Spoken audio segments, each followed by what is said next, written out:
The recent public protests in China by people who were prevented from withdrawing money from banks are only the tip of the iceberg.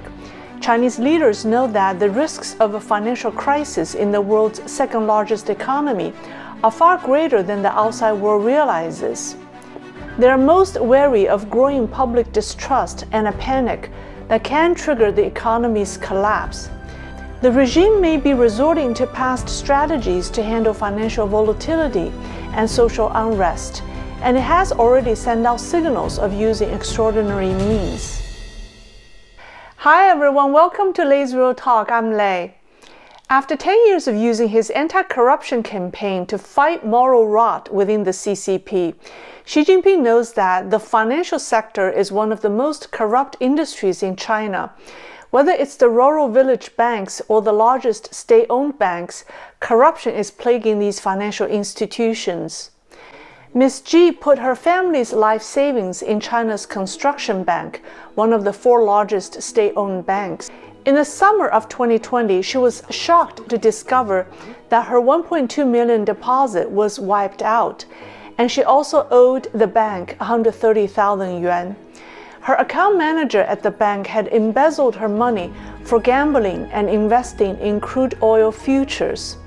The bank employee also applied for a few credit cards under her name and spent 130,000 yuan on her behalf.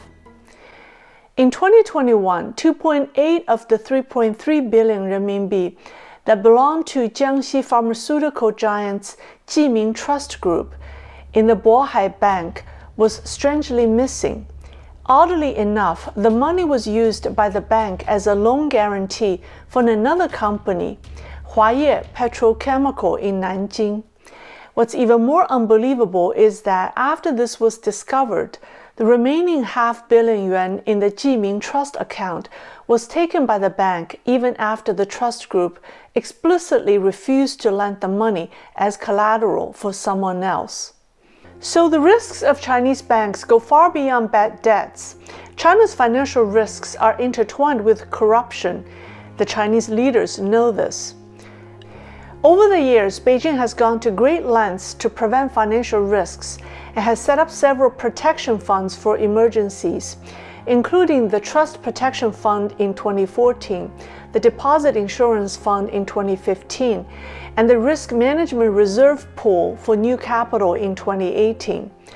Last year, in order to manage the default risks of some large local state-owned enterprises, credit guarantee funds were established in various regions.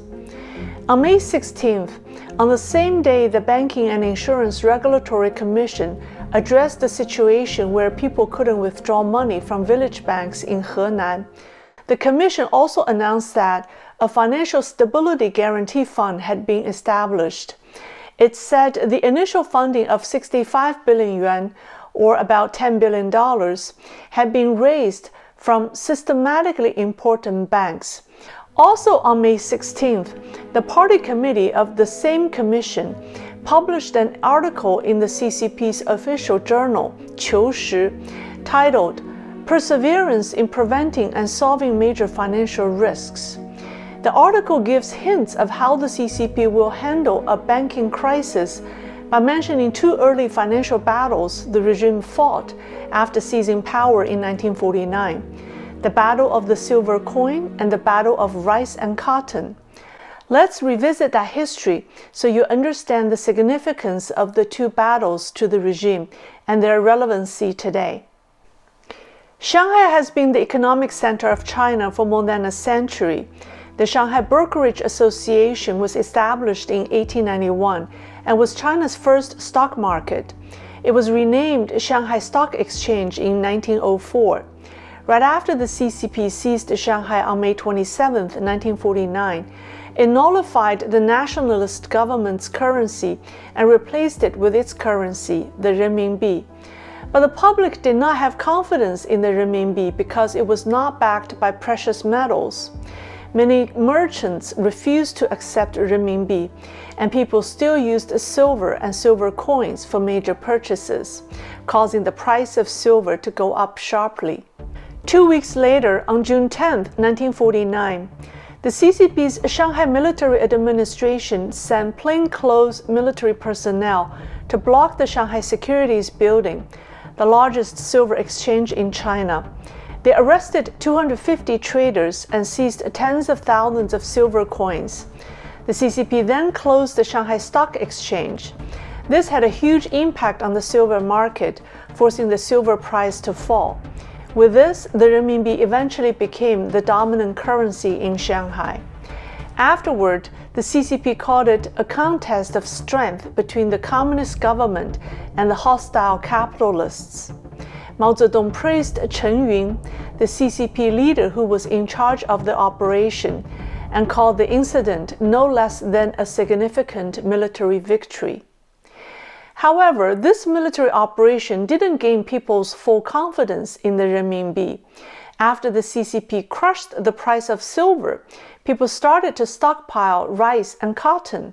From June to July 1949, the price of rice increased 400%, and the price of yarn doubled in 1 month.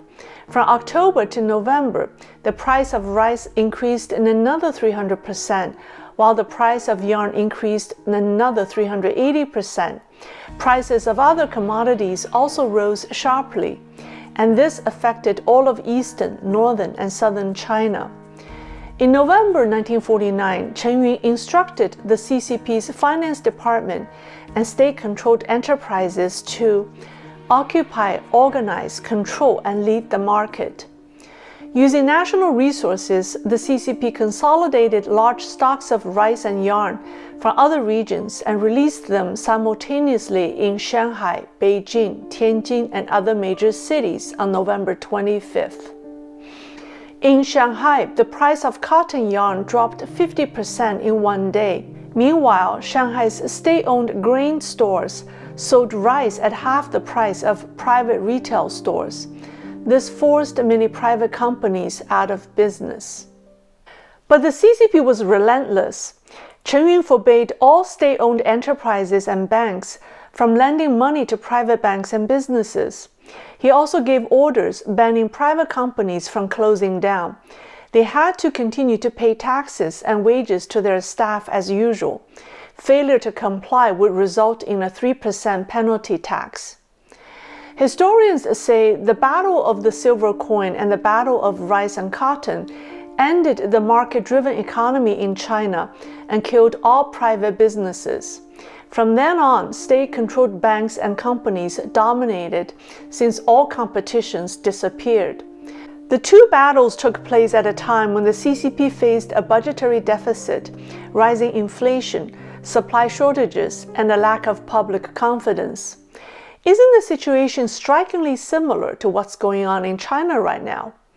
And by mentioning these two battles in a critical CCP editorial, Beijing authorities are sending a clear message that it does not rule out the possibility of using military and administrative means to take control in the event of market volatility and social unrest.